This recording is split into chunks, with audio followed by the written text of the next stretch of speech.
So, yeah, just these fundamental things in the background of growing up. I remember, here's a very interesting story. This is up on the, I think it was Crow Reservation. The, this one girl had scarlet fever. One of my friends, who was a Native American. And back then, I had a lot of Native American friends because it's kind of rural and whatever. And, but anyhow, this child had scarlet fever. And evidently, they'd been to the docs and nothing was working, and I guess that's a pretty deadly disease back then. And so he dug a hole, you know, maybe about that deep in the ground, about that long. And he put a little bit of straw in it, and they took that girl, his sister, and she slept in there. And the grandparent, he built a fire over here, and he sat there for like 3 or 4 days with her. And then finally she got well.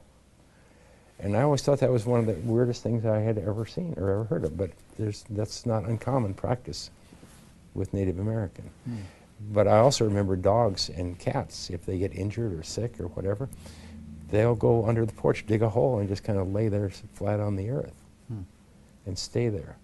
Now, I didn't know that there was any connection with any of this. These are just things in my background. Is there any benefit additionally if by going down deeper into the earth? Or is it just it's more moisture, so the more connectivity? Okay. Yeah, the moisture. I mean, the better the moisture, the higher the connectivity, and the more likely you're going to be grounded or earthing, and allow that free transfer of electrons into the body to promote the healing. Right. And so, anyhow, there's other studies that we've done, and I'm trying to get to the one that's the most exciting to me. Is I remember Dr. Sinatra. Sure. Dr. Stephen Sinatra, cardiologist. Called me up, and Stephen's been, you know, I love Stephen because he co-wrote the book with you. Didn't he? But back in the early days when I was playing with these, when I was working with Dr. Ghali, we'd done these heart rate variability measures. Dr. Ghali bought the machine, and he said, "Well, let's just do this as long as we're doing everything else." And I said, "Okay, fine." So I took all the HRV measurements before and after grounding on each subject, but nobody really understood what they were. And there wasn't a lot of information on heart rate variability at the time. So Dr. Ghali made arrangements, or Stephen was coming to town at some conference in San Diego, I believe it was, and he said, "Well, let's go meet this guy and see if he can give us some information." Well, anyhow, that's when I first met Steve. And then after I was talking to him for a while, and I started talking about pain. And he says, "Clint," he said, if you're reducing pain, he says, you got to look at the word, and you look at inflammation. Well, back then, I didn't know what inflammation was. To me, inflammation was, yeah, you're playing tennis and you trip and you twist your ankle and your ankle swells up. That's inflammation. And I didn't really get it. But anyhow, I started doing a little bit of research, and then when I found out that the immune system operates with reactive oxygen species, or free radicals, that's all of a sudden when the electrical light bulb went off, because free radicals is an electrically charged molecule, or a reactive oxygen species. I mean, they're reactive, they're looking for electron, or they have an electron imbalance. Yeah, and these free radicals can actually be created by many biological processes. I mean, it's part of just living. Yeah. Or exercising will produce a lot of free radicals, or exposure to toxins. So these are part of our natural experience. But ultimately, it's this chemical that is highly reactive that will cause enormous damage to your tissue, your DNA, and unless it's neutralized in some way, it's going to continue to cause damage. And the way it's neutralized is to find electrons to essentially neutralize it, and it doesn't exist anymore. Once it finds the electrons, it's gone. It's gone. It's gone. Yeah. Yeah. See, that was when that was the light bulb that went off, because before then I thought it was about sleep and charge and everything, and then there's another story I probably should bring up, but and I think it will. But bring me back to this. In the first study I did, I remember that when I would go out, I would always measure the electric field voltage on a person's body, or my body, near their bed, so that I had a reference, and then also ground, so I knew that the ground was working or not grounding. Well, anyhow, one of the subjects in this first study, I went into his house, and he had a concrete floor with a metal frame bed thing touching the floor and a mattress, and he didn't have any lamps or electrical devices next to his bed. And I measured it, and it was like 20 millivolts. I mean, there was no E-field voltage. And I thought, wow, this is going to be a waste of time. I'm not going to get any results out of this guy. But I had no choice because it was a controlled study and this subject. And then even that same day, so I grounded, did everything I was supposed to. Then the same day, I go to another lady who is probably in her 80s, severe, every problem you can think of. And she was at 10 volts in her bedroom. She had heating pads. I mean, it was insane. Lamps and radios, whatever, around the bed. And I could only, my ground planes were only so big, so I could only get her down to like 1 volt. Mm-hmm. And I thought, still well, 90% reduction, but still far above where she should yeah, be. that was up where everybody else was when I was getting them down to near zero. And I thought, this is really a disaster, because I didn't have a big enough ground plane to get her down. And she had too much electrical in the environment, and you can't really change people's environment.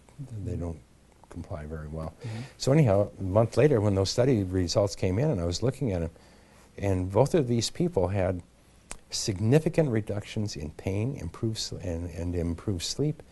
And one person had blood pressure reported, hypertension, drops in blood pressure and so on.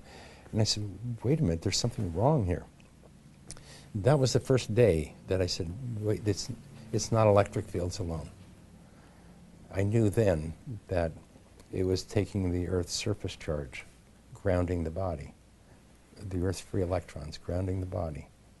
That was the primary active agent involved. So electrical fields would make it worse, but it was actually inferior or less of an effect than the benefits of the free electrons flowing into the body. Yeah, so then after that period of time, after I did the study, I had to follow through the study with the normal protocol and everything, but along the side I would go check other people, and I found that people in low E-field environments that had inflammation, connect them to the Earth, they get better. People in high E-fields, you connect them to the Earth, they get better. So what you do is, I had to remove the electric field from the environment, or the equation, and that's when I realized that it's grounding alone. That's when I went back to the shoes. That's when, all this is, I wish there was, a black and white chronology. There isn't. This is intuition, gut feel, cowboy logic. Mm-hmm. And and that's when we started looking at, but then when we go to when I met Steve, that's when he told me about inflammation, that's when the light bulb went off. We're dealing with electrical phenomena here. If somebody has pain and I ground the body, or put a patch there and ground it, and the pain dissipates in minutes, then what I'm doing is I'm pouring water on a fire. Mm-hmm. The electrons quelching the inflammation. Yeah. And so this was too simple. But and trying to explain it, the way I originally started to explain it, my first concept was, and I threw this out to everybody I could because I wanted more feedback. And so I said, basically what happens if you bruise your thumb, then the first thing that's going to happen, you've damaged some tissue. So a neutrophil is going to come along, and it's going to, or one of the white blood cells is going to come along. But like neutrophils for sure, I mean, they'll sit there and they'll encapsulate a damaged cell or a pathogen, and then they release the reactive oxygen species, the free radicals, and the free radicals then oxidize that that tissue, and that's how they eliminate pathogens and damaged cells. It's a normal system. Yeah. It's the way our body works. Right. So then I thought, basically what's happening, there's some collateral damage going on here. The free radicals are not, a free radical will not sit there. They can only last 4, 5, 10 nanoseconds. And then they're reactive. They're going to go share an electron with some close by tissue, or they're going to steal an electron. If they steal an electron from some tissue, then the tissue is going to scream out to the immune system, hey, something's still here getting me. Mm-hmm. So more white blood cells come and take care of the damaged tissue. Again, excess reactive oxygen species. And so that sets up the destructive chronic inflammation the manifestation of chronic inflammation. And that's what I put together in my mind at that time. And then everybody said, well, there's these cascades, there's this, there's everything in the world. And I said, yeah, those cascades are real, but the cascades aren't, you can't have this excess charge left over from the cascade. And if you were grounded, you can't have that charge because that's the physics of electromagnetism. I mean, charge, boom, like lightning. So that's how I got started here. And then,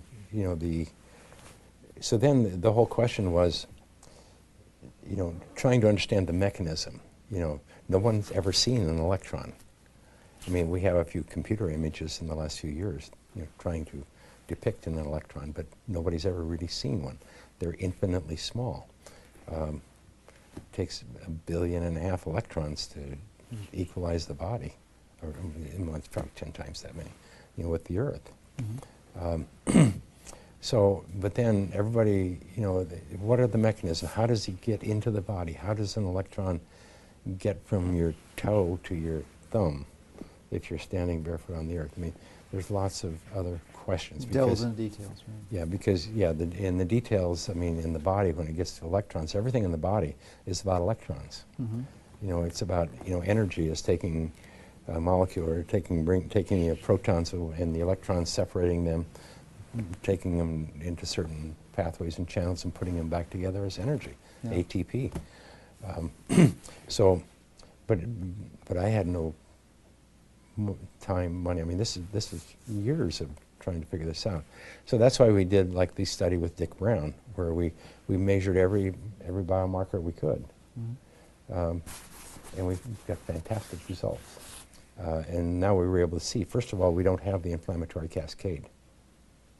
The white blood cells don't show up when you're grounded. I mean, I'm sure there's a manifestation, but they're not out of control.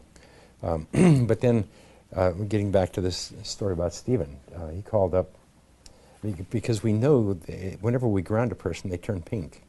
Their circulation will improve in their fingers and their toes, and their demeanor changes, and they turn pink.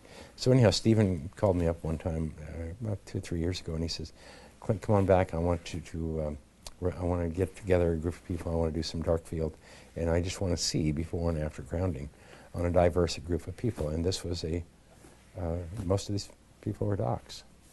And so I think there were 13 of us there that day. So what we did is they would draw the blood, take a look at it, and then they would ground people for 30 minutes, 40 minutes. Then they would draw the blood again and compare them. Well, in every situation. Afterward, the blood cells were all spaced properly, pushing each other away. And on the other, some of them were clumped from real low, some of them were not as bad. But everybody looked different over here, but over here they all looked the same.